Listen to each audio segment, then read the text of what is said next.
الفصل الثالث عن ابی ہریرہ قال قال رسول اللہ صلی اللہ علیہ وسلم اعربوا القرآن واتبعوا غرائبہ وغرائبہ فرائضہ وحدودہ۔ حضرت ابو ہریرہ رضی اللہ عنہ سے روایت ہے، انہوں نے کہا کہ اللہ کے رسول صلی اللہ علیہ وسلم نے ارشاد فرمایا، اعرب القرآن۔ اب اس کا لفظی معنی ہوگا کہ قرآن کا اظہار کرو۔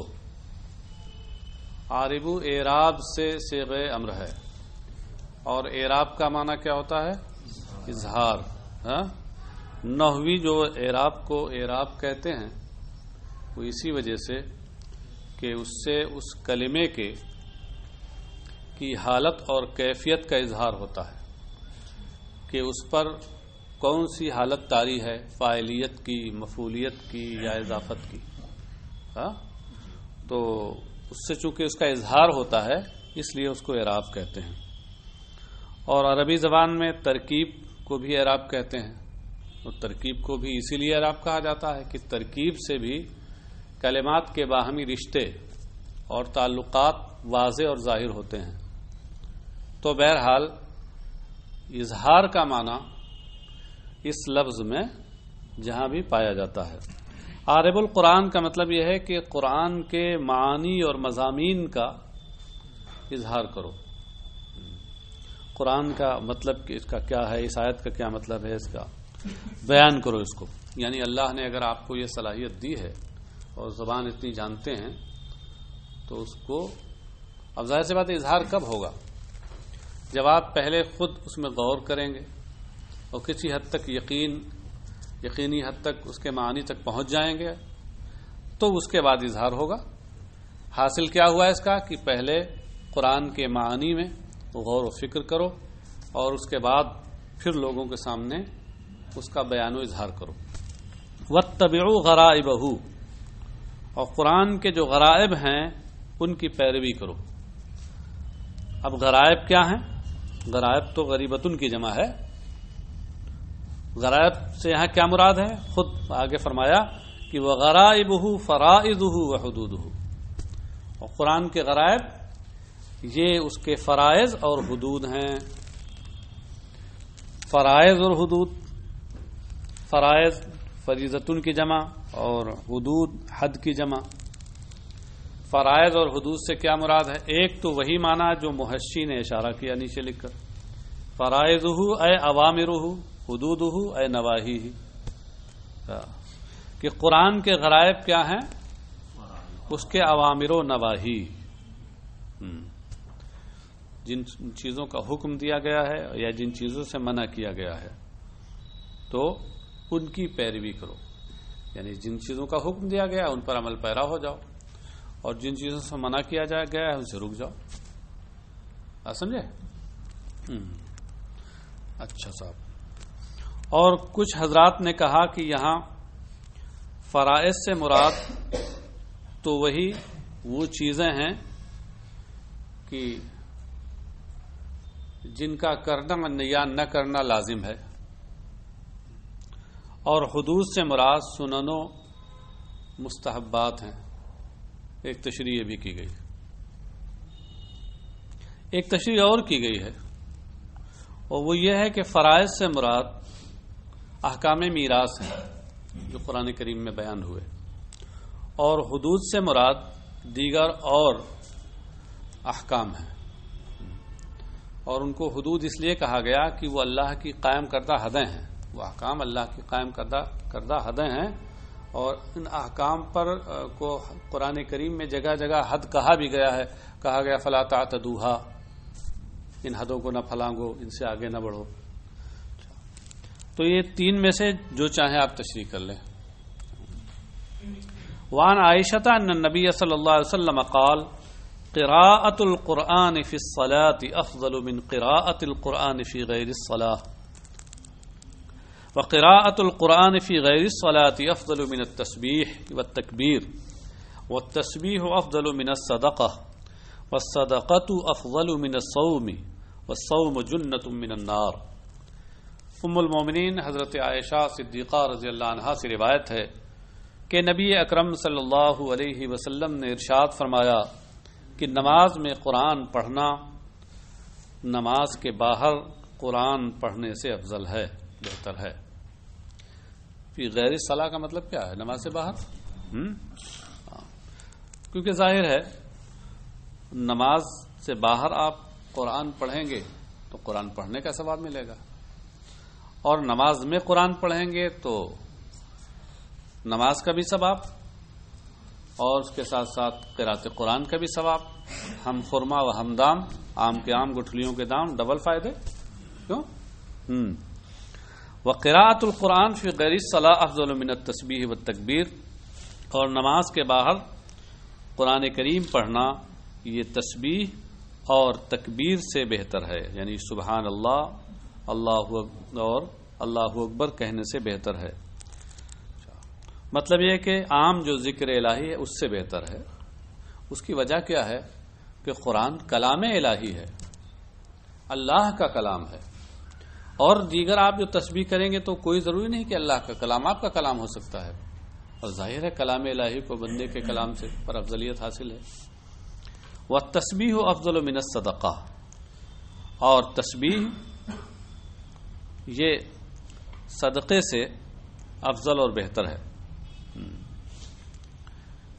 کیونکہ جو لسانی عبادتیں ہوتی ہیں تو ان میں تسبیح یہ خاص طور سے بڑی اہمیت رکھتی ہے، اور صدقہ چونکہ یہ لسانی عبادت نہیں ہے اس لیے صدقے سے وہ افضل ہے۔ والصدقہ افضل من الصوم، اور صدقہ یہ روزے سے افضل ہے۔ روزے میں کیا ہوتا ہے؟ آدمی کے پاس کھانا ہے، پینا ہے، مگر اس کے باوجود بندہ ایک مقررہ وقت تک کھانے پینے سے بچتا ہے، مگر جب وقت آ جاتا ہے تو خود کھاتا اور پیتا بھی ہے۔ صدقے میں کیا ہے کہ آدمی اپنے مال کو خود نہیں استعمال کر دوسرے کو دے رہا ہے، اور ایسی عبادت جس کا فائدہ اپنی ذات کے ساتھ دوسروں تک پہنچے وہ افضل ہوتی ہے۔ تو اس لحاظ سے صدقہ روزے سے افضل ہے، مگر حیثیتوں کبھی کبھی ایسا ہوتا ہے کہ آپ دیکھیں گے بعض جگہ کہ روزہ سب سے افضل ہے، وہ دوسری حیثیت سے ادھر گزر چکا ہے کہ الصوم لی وانا اجزی بہ، یا انا اجزا بہ، روزہ میرے لیے ہے اور میں خود، اللہ فرماتا میں خود اس کی جزا دیتا ہوں، یا میں خود اس کی جزا ہوں، جزا کے طور پہ میں خود دیا جاتا ہوں بندے کو، تو وہاں دوسری حیثیت سے حیثیتیں بدلنے سے کبھی کبھی اس طرح کے فرق آ جاتے ہیں۔ والصوم جنۃ من النار، اور روزہ یہ نار جہنم سے ڈھال ہے۔ ڈھال کا مطلب بچاؤ کا سامان، جنہ کا معنی ہوتا ہے ڈھال جس کے ذریعے سے آدمی بچاؤ کرتا ہے۔ جیم نو کا جو مادہ ہے یہ ستر اور چھپانے کا معنی دیتا ہے، اس لیے یہ لفظ جہاں جہاں بھی، یعنی یہ مادہ جہاں جہاں بھی آئے گا آپ غور کیجئے ان میں چھپنے چھپانے کا معنی پایا جائے گا۔ جیسے مثال کے طور پر جن اس لیے کہا جاتا ہے جنوں کو کہ ہماری نگاہوں سے، عام نگاہوں سے چھپے ہوتے ہیں، کبھی ظاہر ہو جاتے ہیں، آ جاتے ہیں سامنے، لیکن عام طور سے چھپے ہوتے ہیں۔ جنین، الولد فی بطن الام، ماں کے پیٹ میں بچہ جو ہوتا ہے ظاہر نگاہوں سے چھپا ہوتا ہے وہ۔ جنتن، پاگل پن، عقل کو ڈھانپ لیتا ہے، چھپا لیتا ہے۔ جنتن، وہ باغ جس کے ارد گرد اونچی اونچی چہار دیواری ہو، جو اس کو کسی حد تک ڈھانپ لے۔ اس میں بھی دیکھیے، یا جنت، یہ جو جنت ہے آپ کی نگاہوں سے پوشیدہ ہے، ہو سکتا ہے کسی نے دیکھا ہو خواب میں، لیکن عام طور سے پوشیدہ رہتی ہے، عام حالات کا اعتبار ہوتا ہے۔ اور ایسے ہی جنتن، ڈھال، یا مجنن، اس کا معنی بھی ڈھال ہوتا ہے۔ تو اس میں بھی دیکھیے وہی چھپانے کا معنی ہوتا ہے کہ کسی نے ہتھیار چلایا، آپ نے سامنے کر دیا تو اس نے چھپا لیا، آپ کو گویا بچا لیا اور چھپا لیا. چلیے صاحب، عن عثمان بن عبد اللہ بن عوس الثقفی عن جدہ قال قال رسول اللہ صلی اللہ علیہ وسلم قراءة الرجل القرآن في غير المصحف 1000 درجة وقراءته في المصحف تضاعف على ذلك إلى 2000 درجة. اچھا ہاں، اس سے پہلے والی جو میں نے حدیث پڑھی ہے اس میں دیکھیے شروع میں ہے قال قراءة القرآن، مگر وہ قراءت نے قراءت لکھ دیا ہے. لگتا ہے کہ کاتب آپ ہی لوگوں کی برادری سے تھا. آپ لوگوں سے بھی پوچھا جاتا ہے کیا پڑھتے ہیں، کون سی کتاب ہے؟ قرأت کی ہے، قرأت کی ہے. لفظ صحیح کیا ہے؟ قراءت. قراءت کی قراءت بھی صحیح نہیں، قرأت. تو وہ کاتب لگتا وہی تھا، قرأت لکھ دیا اس نے. حالانکہ آگے جا کے صحیح کیا ہے اس نے. قال قراءت القرآن فی الصلاۃ افضل من قراءت القرآن فی غیر الصلاۃ، یعنی الف پہلے اور اس کے بعد حمزہ ہونا چاہیے. ہاں، اور پڑھنے میں مد ہوگا کہ الف حرف مدہ ہے، اس کے بعد حمزہ سبب مد ہے تو مد ہوگا اس کی وجہ سے. تو اس کو یاد رکھیے. یہ غلطی وہ ہے جو بہت پڑھے لکھے لوگ کرتے ہیں. ان پڑھ لوگ کریں تو کوئی بات نہیں، پڑھے لکھے لوگ کرتے ہیں. آگے حدیث ہے حضرت عثمان ابن عبداللہ ابن اوس ثقفی سے روایت ہے. تو اس میں اصل راوی ہیں حضرت عثمان، عبداللہ ان کے والد ہیں اور دادا کون ہیں؟ اوس. تو یہ کہتے ہیں کہ حضرت عثمان سے روایت ہے اور وہ اپنے دادا سے روایت کرتے ہیں. کس سے؟ اوس سے. قال رسول اللہ صلی اللہ علیہ وسلم، انہوں نے کہا کہ اللہ کے رسول صلی اللہ علیہ وسلم نے ارشاد فرمایا کہ قرآن کریم دیکھے بغیر انسان کا اسے پڑھنا یہ 1000 درجے والا ہے، 1000 درجہ رکھتا ہے. فی غیر المصحف کا مطلب کیا ہوا؟ یہ قرآن دیکھے بغیر، یعنی اپنی یادداشت سے زبانی پڑھنا، زبانی قرآن پڑھنا. 1000 درجتن، یہ 1000 درجہ ہے. تو پڑھنا درجہ ہے، ہاں، اسی لیے محشی نے نیچے اشارہ کیا اے ذات 1000 درجہ، کیونکہ اگر یہ ذاتو نہ نکالا جائے 1000 درجتن کا حمل قراءت پر صحیح ہی نہیں ہوگا. کیوں؟ اس لیے کہ یہ تو حمل بالمبائن ہوگا اور حمل بالمبائن درست نہیں. ہاں، ایک مبائن کا دوسرے مبائن پہ حمل صحیح نہیں ہوگا. وقراءته فی المصحف تضاعف علی ذلک الی 1000 درجہ، اور قرآن کریم دیکھ کر قرآن پڑھنا، قراءته فی المصحف یعنی قراءته ناظرا یا بالنظر فی المصحف، قرآن کریم دیکھ کر اسے پڑھنا، یہ اس پر 2000 درجے تک اس کو بڑھایا جاتا ہے، اس کا ثواب بڑھایا جاتا ہے. کیا مطلب ہے؟ تنہا آدمی اب زبانی قرآن پڑھے تو اس کا ثواب 1000 درجے تک، اور دیکھ کر پڑھے تو اس کا ثواب کئی گنا بڑھ جاتا ہے، 2000 درجے تک ہو جاتا ہے. اس کی وجہ کیا ہے کہ جب دیکھ کر آپ پڑھیں گے قرآن چھوئیں گے بھی، ہاں، قرآن پہ نگاہ بھی ڈالیں گے، ہے نا، اور قرآن ظاہر سی بات ہے کہیں سے اٹھائیں گے کہیں رکھیں گے بھی. یہ سارے عمل عبادت ہیں.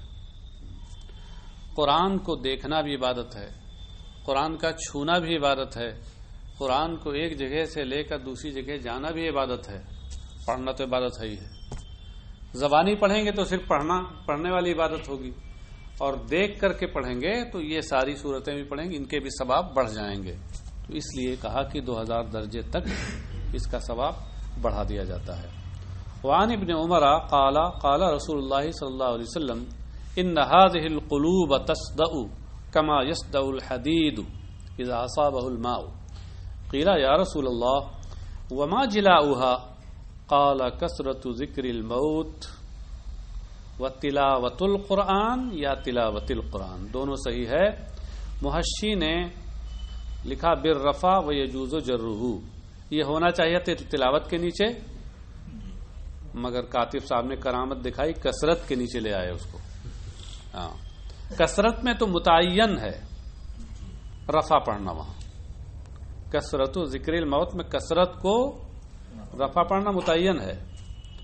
تلاوت میں دونوں احتمال ہیں کہ رفع کے ساتھ پڑھیں تو کثرت پر اس کا عطف کریں، اور جر کے ساتھ پڑھیں تو ذکر پر اس کا عطف کریں۔ کثرت و ذکر الموت و کثرت و تلاوت القرآن، یہ مطلب ہے۔ حضرت عبداللہ ابن عمر رضی اللہ عنہما سے روایت ہے، انہوں نے کہا کہ اللہ کے رسول صلی اللہ علیہ وسلم نے ارشاد فرمایا کہ یہ دل زنگ آلود ہو جاتے ہیں۔ هذه القلوب تصدع، صدع یصدع کا معنی ہوتا ہے زنگ لگ جانا، زنگ آلود ہو جانا، سیاہ اور میلے کچیلے ہو جانا۔ کما یصدع الحدید اذا اصابہ الماء، جیسے لوہا زنگ آلود ہو جاتا ہے جب اس میں پانی لگ جاتا ہے۔ لوہے کو پانی لگ جائے اور اسی حالت میں پڑا رہے تو کیا ہوتا ہے؟ آخر میں زنگ آلود ہو جاتا ہے، میل کچیل جم جاتا ہے اس پر۔ تو یہی حال ان دنوں کا ہے، دلوں کا، کہ اس پر ایک طرح کی گرد آ جاتی ہے، غفلت کی گرد، روحانیت سے دوری کی گرد، یہ گرد جم جاتی ہے اس پر۔ قیلا یا رسول اللہ، عرض کیا گیا یا رسول اللہ وما جلاؤہا، اس زنگ کو دور کرنے اور صاف کرنے کا سامان کیا ہے؟ جلا کا معنی ہوتا ہے صاف کرنا۔ قال کثرت ذکر الموت و تلاوت القرآن، سرکار نے فرمایا موت کو کثرت سے یاد کرنا اور قرآن کریم کی کثرت سے تلاوت کرنا۔ ہاں، یہاں جو اس حدیث کو لایا گیا ہے یہ تلاوت القرآن سے مطابقت ہے اس حصے سے، اس لیے اس کو ذکر کیا گیا یہاں کہ اس سے دل کے زنگ دھل جاتے ہیں، صاف ہو جاتے ہیں، اور اس کا خود تجربہ ہے۔ جو لوگ قرآن نہیں پڑھتے ان کے دل عموماً سخت ہوتے ہیں، اس کے برخلاف جو لوگ قرآن پڑھتے ہیں ان کے دلوں میں یہ گونا نرمی، مہربانی اور دلوں میں صفائی ہوتی ہے۔ تو یہ اس بات کی دلیل ہے جو سرکار نے فرمایا ہے وہ بالکل حق بجانب ہے۔ اور یہی وجہ ہے کہ صحابہ کرام اور ہمارے اسلاف کثرت سے قرآن کریم پڑھا کرتے تھے۔ قرآن پڑھنے کی عادت ہمیں بنانی چاہیے، اور کوئی ٹائم بہرحال مقرر کر لینا چاہیے کہ جس میں ہم کچھ قرآن پڑھیں۔ ٹائم مقرر کرنے سے یہ ہوتا ہے کہ عمل ہو جاتا ہے۔ ٹائم مقرر نہیں کریں گے تو کبھی پڑھیں گے کبھی نہیں پڑھیں گے۔ مثلا فجر بعد پڑھنے کی عادت بنا لیجیے، عشاء بعد پڑھنے کی عادت بنا لیجیے، جو آپ کے لیے آسان ہو۔ تو اور پھر اس کی بڑی نورانیت ہوتی ہے، بڑی برکتیں اس کی ظاہر ہوتی ہیں، اور بہت سی فضائل بعض صورتوں کے اس میں گزر چکے ہیں اور بعض ابھی آ رہے ہیں آگے۔ وعن عیفہ ابن عبد الکلاعی قال رجل یا رسول اللہ ای سورۃ القرآن اعظم قال قل هو اللہ احد قال فأي آیة فی القرآن اعظم قال آیة الکرسی اللہ لا الہ الا هو الحی القیوم قال فأي آیة یا نبی اللہ تحب ان تصیبک وامتک قال خاتمة سورة البقرہ فإنها من خزائن رحمة الله تعالى من تحت عرشه عطاها هذه الأمة لم تترك خيرا من خير الدنيا والآخرة إلا اشتملت عليه رواہ الدارمی۔ حضرت عیفہ ابن عبد کلاعی سے روایت ہے، یمن کا ایک قبیلہ ذوالکلاع ہے، اسی کی طرف نسبت ہے کلاعی۔ کیونکہ یہ یمنی تھے اور اس قبیلے سے ان کا تعلق تھا. انہوں نے کہا کہ ایک شخص نے عرض کیا یا رسول اللہ قرآن کی کون سی سورہ سب سے زیادہ عظمت والی ہے؟ یہ اس کے پوچھنے کا مقصد مطلق طور پر سب سے زیادہ عظمت والی سورہ پوچھنا نہیں تھا، بلکہ خاص مضمون کی سب سے عظمت والی سورہ پوچھنا مقصود تھا. اسی کی جانب مرقات کے حوالے سے محشی نے اشارہ کیا ہے اعظم اے فی بیان توحید، یعنی توحید کے مضامین پر جو صورتیں مشتمل ہیں ان میں سب سے عظمت والی کون ہے؟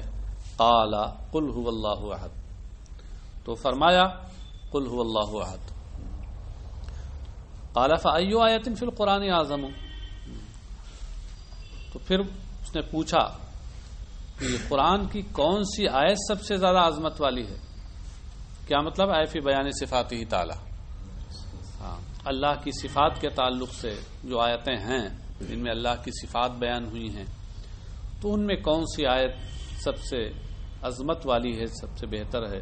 قال آیت الکرسی، سرکار نے فرمایا آیت الکرسی، اللہ لا الہ الا هو الحی القیوم، یہی آیت آخر تک پڑھ لیجیے، کیونکہ اس میں اللہ کی صفات حسنہ کا بڑا اچھا بیان ہے.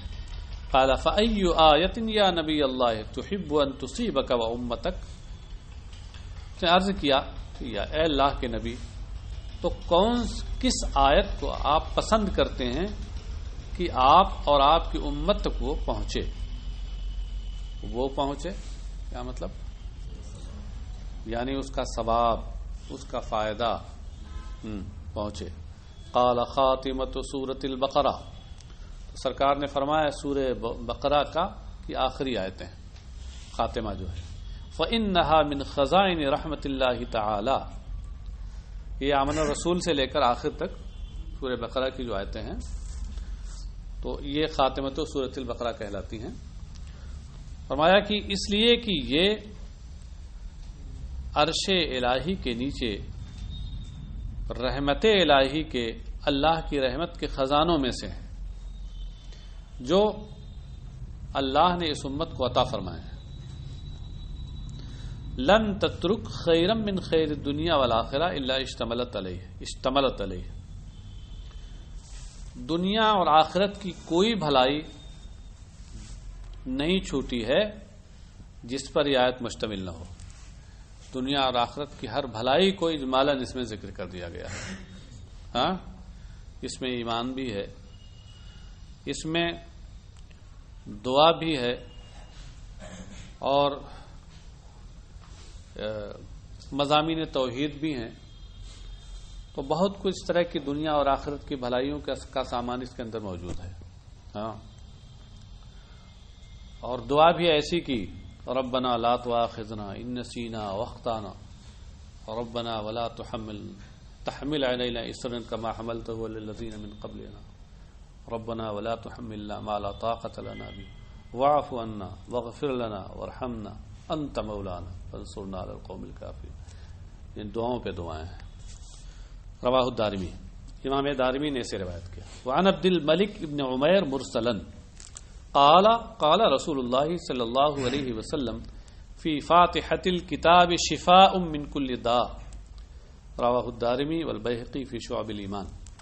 حضرت عبد الملک ابن عمیر سے روایت ہے. مرقات کے حوالے سے نیچے محشی نے لکھا ہے عبد الملک ابن عمیر من مشاہیر التابعین کان قاضی الکوفہ بعد الشعبی،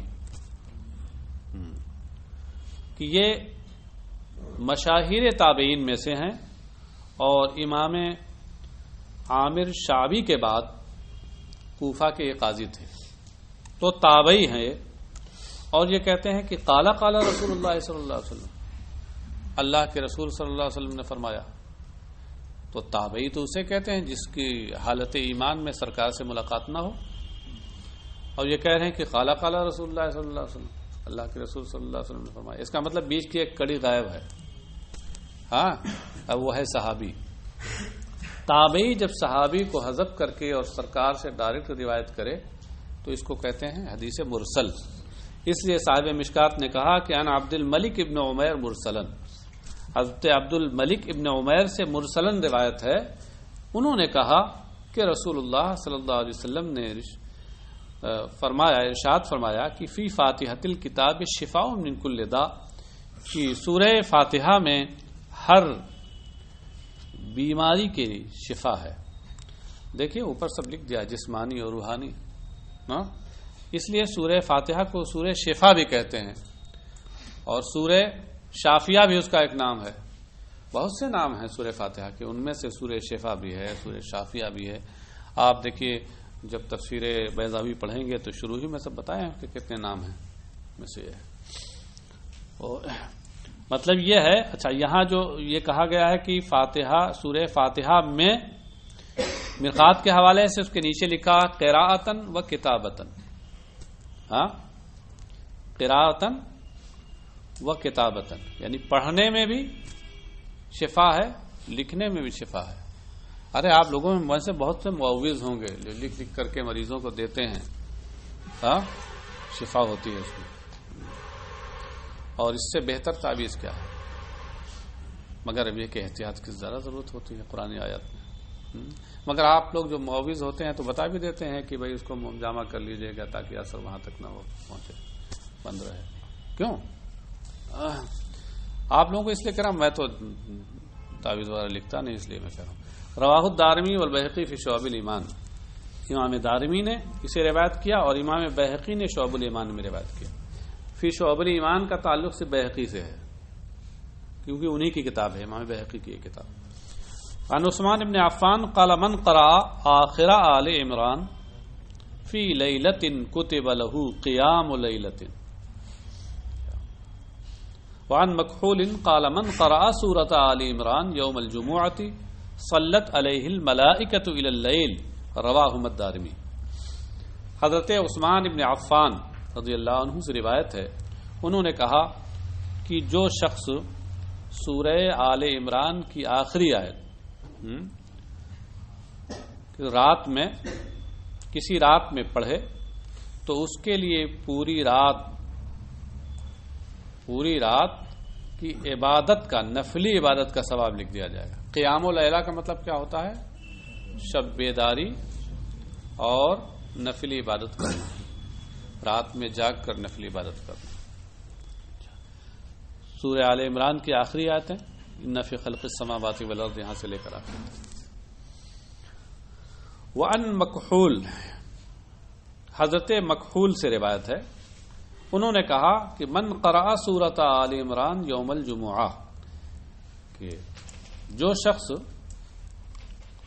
جمعہ کے دن سورہ آل عمران کی قرأت کرے اور اسے پڑھے، صلت علیہ الملائکہ الی اللیل، صلاۃ کی نسبت جب فرشتوں کی طرف ہو تو اس کا معنی استغفار اور دعائے رحمت ہوتا ہے. اسی لیے نیچے دیکھیے معاشی آپ کے بڑے کرم فرما ہیں، مختصر میں بہت کچھ بتا دیتے ہیں آپ کو. صلت علیہ الملائکہ ای استغفرت ودعت لہ،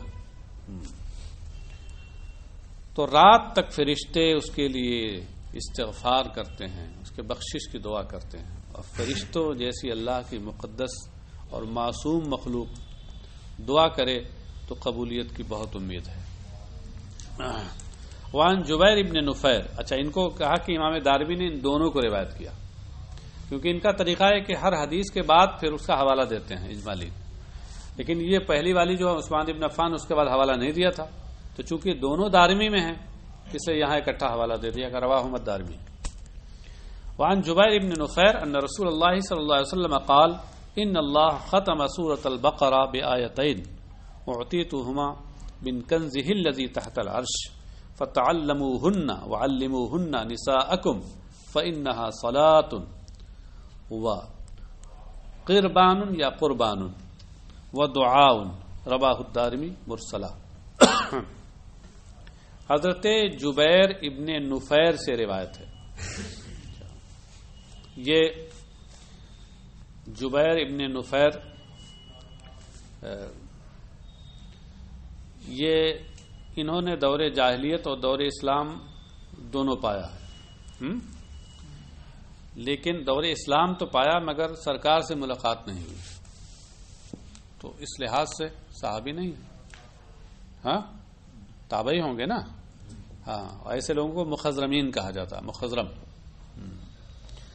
تو رسول اللہ صلی اللہ علیہ وسلم نے ارشاد فرمایا کہ ان اللہ ختم سورۃ البقرہ، یقینا اللہ تعالیٰ نے سورہ بقرہ کا اختتام ایسی 2 آیتوں پر کیا ہے کہ جو 2 آیتیں مجھے دی گئیں، سرکار فرما رہے ہیں مجھے دی گئیں عرش کے نیچے اللہ کے خزانے سے۔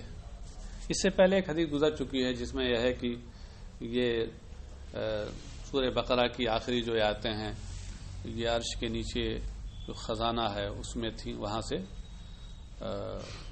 نبی اکرم صلی اللہ علیہ وسلم کو عطا کی گئی۔ فَتَعَلَّمُوهُنَّ وَعَلِّمُوهُنَّ نِسَاءَكُمْ، تو سرکار نے فرمایا کہ تم انہیں سیکھو، وَعَلِّمُوهُنَّ نِسَاءَكُمْ، اور اپنی عورتوں کو بھی انہیں سکھاؤ، فَإِنَّهَا صَلَاةٌ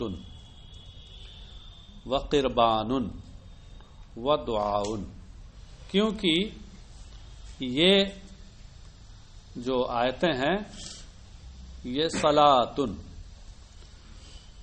یہ رحمت و استغفار ہیں، سراپا رحمت و استغفار۔ وقربان، قربان و قربان ما یتقرب به الی اللہ، وہ چیز جس سے اللہ کا قرب حاصل کیا جائے، تو یعنی یہ اس سے قرب الہی کا ذریعہ ہے۔ وَدُعَاءٌ، اور یہ دعا بھی ہیں، ہاں کیونکہ اس میں ابھی میں نے پڑھا آپ کو سنایا نہیں کہ اس میں دعا کرنی ہے، ہاں سب دعا ہی دعا ہے۔ امام دارمی نے اسے مرسلن روایت کیا، کیوں؟ اس لیے کہ جبیر ابن نفیر تابعی ہیں اور سرکار سے ڈائریکٹ روایت کر رہے ہیں، اس کا مطلب صحابی کو بیچ میں چھوڑ رہے ہیں، تو مرسلن ہوئی روایت ہی۔ وعن کعب ان رسول اللہ صلی اللہ علیہ وسلم قال اقرؤوا سورۃ ہود یوم الجمعہ، رواہ الدارمی۔ حضرت کعب سے روایت ہے، یہ کعب نام کے صحابہ میں بہت سے ہیں مگر زیادہ ظاہر یہ ہے کہ جب یہ مطلق کعب بولے جاتے ہیں تو اس سے مراد کعب ابن مالک ہوتے ہیں، تو زیادہ ظاہر یہی ہے کہ اس سے مراد کعب ابن مالک ہوں، اگرچہ ایک احتمال یہ بھی ہے کہ اس سے مراد کعب احبار ہوں جو صحابی نہیں تابعی ہیں، ہاں وہ اگر مراد ہوں تو اس صورت میں حدیث مرسل ہو جائے گی، پھر کیوں؟ حضرت کعب سے روایت ہے کہ رسول اللہ صلی اللہ علیہ وسلم نے ارشاد فرمایا کہ جمعہ کے دن سورہ ہود پڑھا کرو، امام دارمی نے سے روایت کیا۔ وعن ابی سعید ان النبی صلی اللہ علیہ وسلم قال من قرأ سورۃ الکہف فی یوم الجمعہ اضاء له النور ما بین الجمعتین، رواہ البیہقی فی الدعوات الکبیر۔ حضرت ابو سعید خدری سے روایت ہے کہ نبی اکرم صلی اللہ علیہ وسلم نے ارشاد فرمایا کہ جو شخص جمعہ کے دن سورہ کہف پڑھے تو اس کے لیے وہ نور، اس کے لیے دونوں جمعہ کے درمیان، مابین الجمعتین، دونوں جمعہ کے درمیان کی جو مدت ہے اس میں روشنی کا پھیلاؤ ہو جاتا ہے، اضاء له النور۔ دیکھیں اضاء اس میں 2 احتمال ہیں، اضاء کبھی لازم آتا ہے اور کبھی متعدی ہوتا ہے۔ لازم ہو تو اس صورت میں النور یہ اس کا فاعل ہوگا اضاء کا، اور ما بین الجمعتین یہ مفعول فی ہو جائے گا اضاء کا، سمجھے؟ اور اگر اضاء متعدی ہو تو اس کا معنی روشن کر دینا، تو اس صورت میں النور فاعل ہوگا اور ما بین الجمعتین یہ مفعول بھی ہوگا۔ قرآن کریم میں یہ سورہ بقرہ کے شروع ہی میں جو آیا فلما اضاءت ما حولہ، وہاں مفسرین نے یہ دونوں احتمال بتائے ہیں، یہاں بھی وہ دونوں احتمال موجود ہیں. تفسیر بیضاوی آپ پڑھیں گے تو وہاں دونوں احتمال یہ آپ کو تفصیل کے ساتھ ملیں گے. اس صورت میں ترجمہ کیا ہوگا متعدی کی صورت میں کہ روشنی دونوں جمعہ کے درمیان کی اس مدت کو تابناک بنا دے گی، اس کو تابندہ کر دیتی ہے. رواہ البیہقی فی الدعوۃ الکبیر، امام بیہقی نے اسے الدعوۃ الکبیر میں روایت کیا.